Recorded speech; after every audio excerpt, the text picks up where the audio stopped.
Pemirsa, ratusan gram narkoba jenis sabu dan ratusan butir pil ekstasi berhasil diamankan jajaran Satres Narkoba Polres Badung dari 3 orang tersangka.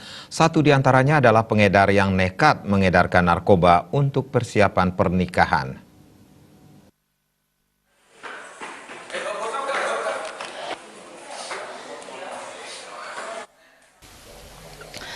AE 32 tahun diamankan jajaran Satres Narkoba Polres Badung di kawasan Jalan Tukat Petanu Denpasar bersama barang bukti berupa 130 gram sabu dan 290 butir pil ekstasi.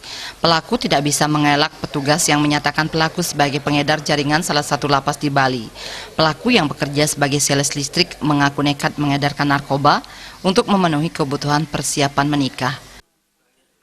Yang ketiga, yang ini merupakan pengedar, yang pertama dan kedua tadi itu pemakai, yang ketiga ini merupakan pengedar, namanya inisial AE, pekerjaan sales listrik, TKP Jalan Tukat Petanu, Gang Mawar, Sidakarya, Denpasar, dengan barang bukti 290 butir ekstasi, 27 paket sabu seberat seluruhnya 130,58 gram bruto.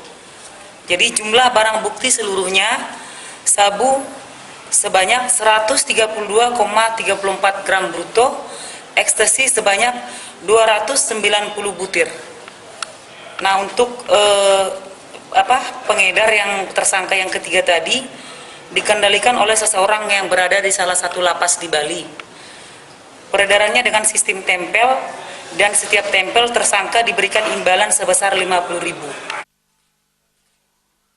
Selain AE, petugas mengamankan 2 pelaku lain sebagai pengguna narkoba, diantaranya AB 35 tahun dan Gede 49 tahun.